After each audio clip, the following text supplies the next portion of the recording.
Welcome to the Accent Training Podcast, a podcast where I give you tips on how you can enhance the sound of your spoken English. My name is Pat, and I help people feel a little more confident in the way that they speak. Feel confident that the words that they're using and the pronunciations that they're using for each of these important words matches the sound of the average American English speaker. Now, I've got a good topic for you folks today. Something that a lot of people are misunderstood on. A lot of my students have told me that they've really pushed themselves to get this sound correctly, but they just couldn't do it. And this sound is this that I keep on exaggerating a little bit and stretching out in these words. Good, misunderstood, push, could, It's not an Notice, I'm not going good, but neither am I going ooh. I'm not going good, it looks good. I'm not quite doing that. I'm actually not moving my lips at all when I make this sound. Kind of keeping them totally neutral. And that's something I want to help you with today, my friends. So listen closely because I've got a lesson today that concerns non-native speakers all over the world. Now, just before we get into that, I've got to tell you, my friend, this podcast, the Accent Training Podcast, formerly known as the English Out Loud Podcast, is releasing one episode a week. Sometimes that episode is going to be about the sounds of the accent, like today. Other times it's going to be tips about speaking in general.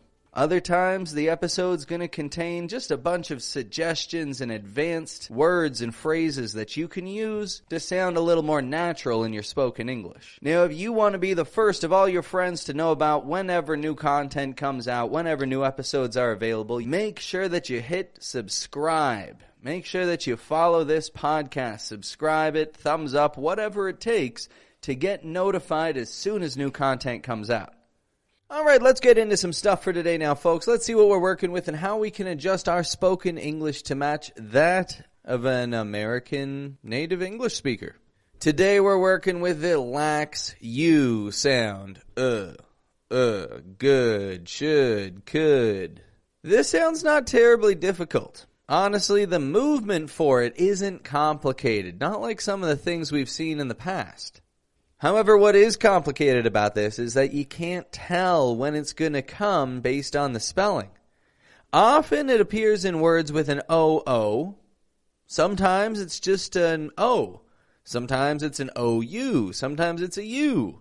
So today we're not going to get into a lot of detail about the spelling and how you can identify it with the spelling. We're just going to look at a bunch of common words. Things that I'm sure you can work into your daily life with no problem. And of course, the reason why we're going to look at common words is because the best way to develop this is through consistent repetition. When we consider the word good, a word that I've mentioned a few times already today, a lot of people will exaggerate the pronunciation of that sound. And they'll kind of move their lips when they say it to make this ooh sound. And instead of getting a good, they'll get a good. That's good. Now, I can tell you why you do that. It's because that's what they told you in school. Most likely at a very young age, they told you that. They told you oh makes an ooh sound in English. And fair enough, it does often, with words like school, cool, loop, ooh. But not always. Sometimes the o spelling gets a flat and quick sound with no movement from the lips or the tongue. Just one static, unmoving position. So how do we make that position? Well, I've got 3 quick little steps for you to follow that'll ensure a nice consistent sound. Now, unfortunately, I can't listen or tell you how it sounds or give you any feedback, but just try and play around with this and match my sound by following these directions. So first, we keep our lips totally neutral for this sound. We don't move our lips at all. You got to keep them neutral. In fact, I'll make a video for Instagram. So this is on the podcast. It's on Instagram. Here's what we've got. When we're making this sound that we find in good, should, look, book, would, we want to make sure that we keep our lips relaxed. We don't want to be bending the lips We don't want to be moving them inwards, getting an ooh sound, good, wooed. Lips stay relaxed. And so check the video out on Instagram, and you can see my lips not moving, totally relaxed. My jaw is static, unmoving. Static means unmoving. And my teeth are so close together that the bottom teeth are going kind of under the top teeth. Finally, I'm resting my tongue on the tops of my bottom teeth. It's right around the middle of my mouth. And I'm just voicing that position. I'm not dropping my jaw, not getting or anything like that. And I'm not moving my lips. I'm not going ooh, good. But my lips are static, my teeth are very close together, and my tongue unmoving, flat and low in my mouth. Let's put this to a couple words, shall we? Repeat after me. Good. Good. Look. Look. And let's put those two words together. Good look. Yeah, that's actually a nice idiom. Good look. My jaw, very static. It's not moving at all. Good look. And if you tell someone, good look, it's like saying they've got good style. They look good. Now, as a matter of fact, I've got a family in England, in northern England. And I got a cousin who I was talking to him about an exam that I had coming up. And he said to me, good look, good look. Now, to him, that was the same as saying, good luck, good luck. I mean, to me, I understood good look, like he likes how I'm dressed. But he was saying good luck. In my accent, good luck. That's how you can tell if you're getting the difference. If you're hearing the vowel change, you can see my jaw drops if I get that It's a little bit of a different sound than Keep an ear open, practice that yourself, and you'll take your English miles. Let's see some more words beyond good look. Good look. How about the word would? Would. Isn't that an interesting one? Would. Again, my teeth are very close together. My tongue is just flat on top of my teeth there. And my lips are not moving at all. It's not a would, but a would. Would. Here's the great thing about the word would. It can be a W-O-O-D or W-O-U-L-D. Both come out sounding the same. Would. Would. And now a side note on that W-O-U-L-D, that L is silent. It doesn't get pronounced at all. It's not would, like W-O-U-L-D, would, but would. Would. And for that matter, we should also consider the words could, should.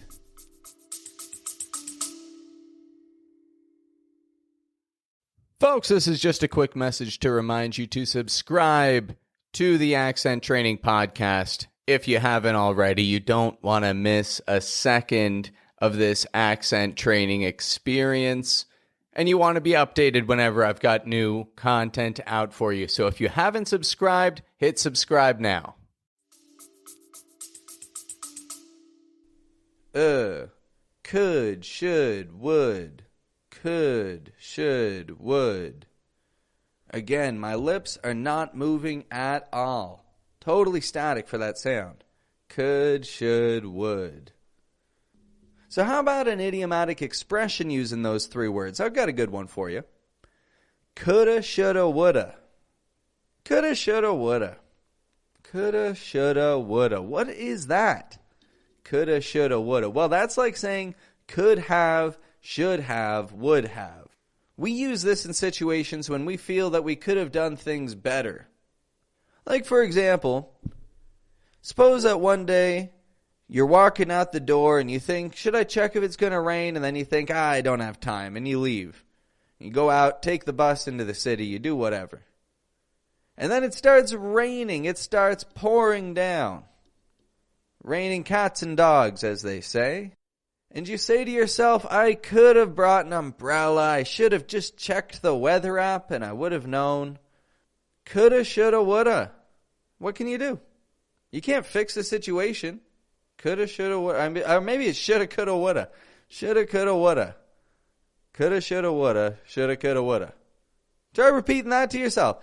Coulda, shoulda, woulda. Shoulda, coulda, woulda. That's English practice right there, my friend. That's how you can get the hang of that. And I'll tell you what, if you don't practice these words now, you're going to be thinking to yourself at some point, I should have listened to Pat. I could have subscribed to the podcast and I'd have way better English skills. I'd be more prepared. I would have bought the video course if I knew how important this was. Shoulda, coulda, woulda. What can you do? So as we see with these words, good, look, would, should, could, the other would, W-O-U-L-D and W-O-O-D. The spelling changes. It can be spelled all different ways. Sometimes it's an O-O, sometimes it's an O-U, sometimes it's just a U. In words like put, push, bush. It's not a bush, but a bush. Now, concerning that mix-up that a lot of people do make, and ooh sorts of sounds. We're going to work on that a little bit right here. Let's just get the hang of this and see how we can feel the differences in the muscle movement between and ooh. For example, look, and Luke. You see the lip movement? Again, I'm making a video on Instagram here. Luke. Bringing the corners of my lips inwards. Ooh. Whereas, look. Totally neutral. Our teeth are close together. Look. Here's a couple more. Foot, and food. We don't want to say quite foot. You know, you could say it's a foot long, or the shoe's on the other foot. I hear people mix that up. Common mix-up. It's not your fault. Like I said, this is what you were taught. You were taught O-O is going to be pronounced ooh. But that's not always the case. Sometimes we keep the lips totally neutral, keep the jaw very close together, and we get foot, instead of food. The tongue's just flat, kind of resting on the bottom teeth, and the teeth are close. I'll go foot. Another couple more here. Let's see a couple more. Full. And then fool. Repeat those back to me. Fool. Full. Now, I'll make another episode in the future to cover that ooh sound, because that, honest to God, in my opinion, that's the trickiest vowel sound for non-native speakers to adjust to. People all over the world struggle with that full ooh, sort of, W glide sound, ooh. We'll look at that later. But for now, keep in mind, full, no lip movement, fool. Has a bit of a lip movement. Where do we go from here? How do we keep on practicing this? We've got a good list of words here, and ooh, that we want to keep feeling the difference for in those minimal pairs. We've got a bunch that we've practiced so far, could, should, would, good. And we've noted how would can be spelled two different ways. W-O-O-D can be would, and W-O-U-L-D can also be would. Same sound, totally different meanings.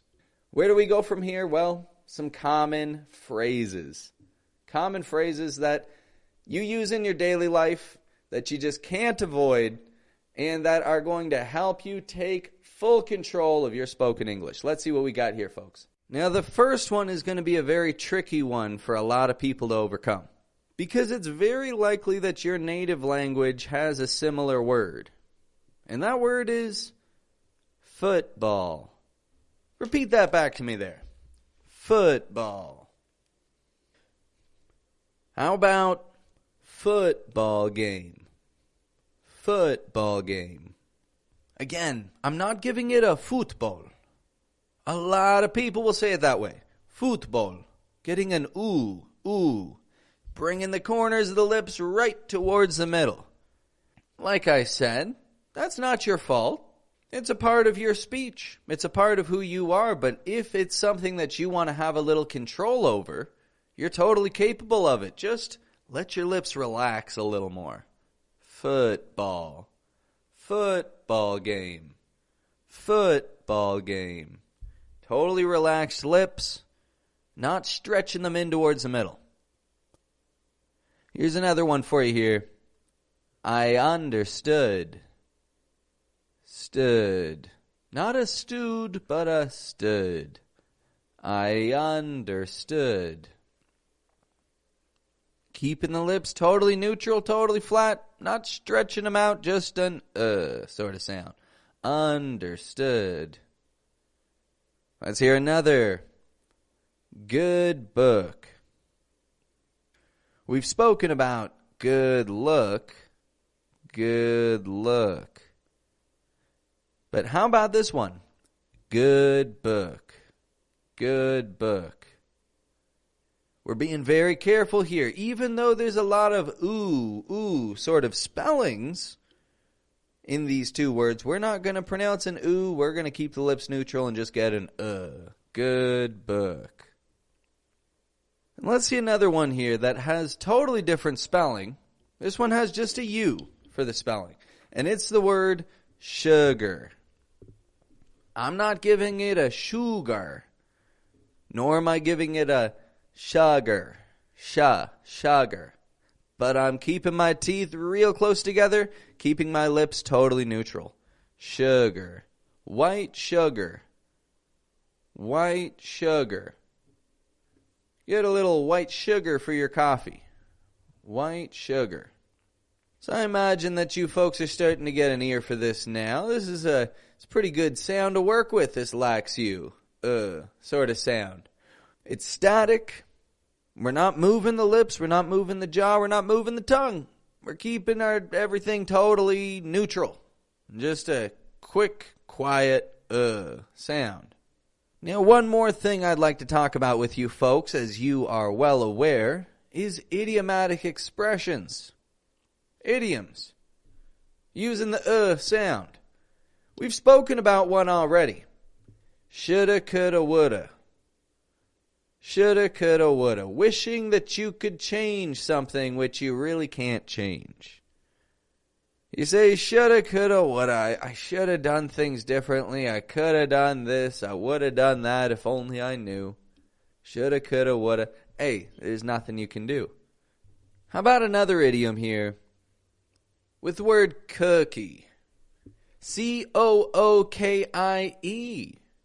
It's not a cookie, but a cookie.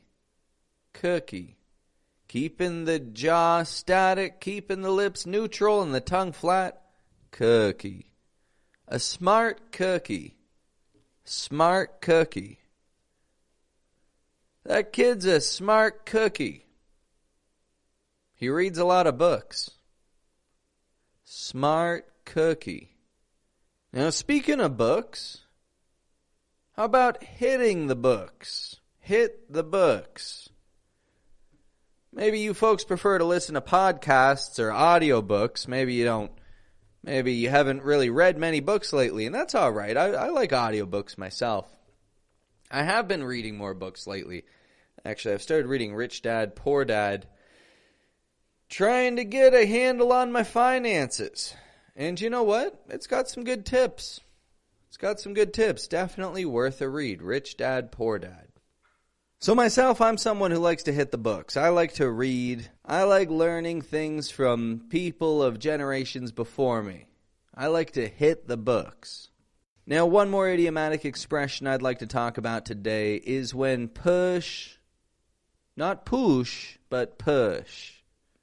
When push comes to shove.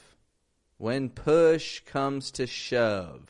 This is saying when something gets more difficult. A push is, just a subtle exchange of energy. Could be with one hand, doesn't have to be hard. You push a button, it only takes one finger.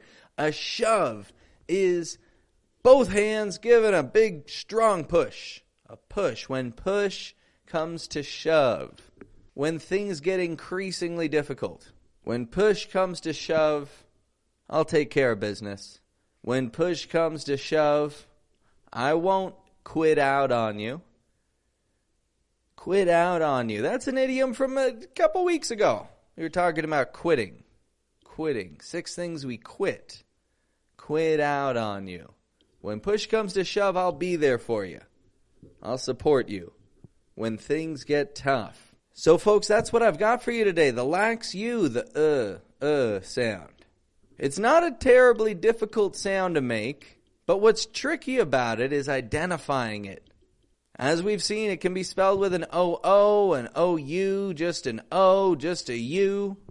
It is not fair that English words aren't spelled the same way that they sound consistently. I know. The reason for that is simply because English comes from so many different languages. And so words which may have a similar spelling may have a different sound if the root language is different. So what do you think about this one? Is this something that you feel you can develop? Does it feel a little too overwhelming for you? Well, let me tell you that you surely can develop this, that this is a habit of spoken English which many people have found easy to control over the years. And if you consider the words that we looked at today, take a look down in the description of this episode, and you can see those words listed in there. Consider those words and expressions, try to work them into your daily life, and you'll find that you're able to use sounds that you didn't even know existed in no time. Well, we're going to wrap this one up for today. I've got to go get to other things. I've got to edit this episode and upload those videos that I took to Instagram. I've got work to do. And just so you know, in terms of this next video course that I'm working on, things are going just as planned. And I will have a lot more for folks to work with in the days to come. So the video course coming along quite nicely. I've got plenty written up. I'm going to start recording very soon. And then from there, it's a tedious job of editing. I love recording, editing. Oh my goodness, it takes time. It takes time, but it's worth it. It's worth it because it ensures that I get great content out to you, my happy listener. Now that's the future video course. However, if you're looking for some video course content right now, make sure that you check the link in the description, my friend. I've put together a fantastic video course. It's about 4 hours in total, and you can get it on this website, Udemy, at a great discount. So check the link in the description. The video course is all about understanding how you can harness the strong and weak sounds of your spoken English, and the role that the letter T has to play in this. If I say the word gotten, that T's disappearing altogether, right? I've gotten in. However, if I say the word water, now that T, it's not disappearing like in gotten, it's not becoming nasal. However, it's not making a regular true T sound either. I'm not saying water, but I'm saying water. So these are the habits that we develop in this video course. Check it out, my friend, and learn to harness the potential of your spoken English. All right, we're going to wrap things up for today. Thank you very much for listening. Keep working on your vowel sounds, and keep an eye out for more episodes to come. I'm typically going to have one out, like I said, once a week. I'm trying for Tuesdays. Every Tuesday, I'll have some new stuff for you. Ideally, midnight my time. That would be the ideal time to get it out. However, like I said, concerning editing and stuff like that, it takes quite a while to get those things done. So maybe a little bit later than midnight. Maybe it'll be, midday. Or maybe midnight of Wednesday. Whenever. I'm going to try to have it out Tuesday. So keep an eye out every Tuesday and we can connect for another great lesson. Thank you very much for your time today, folks, and have a good one.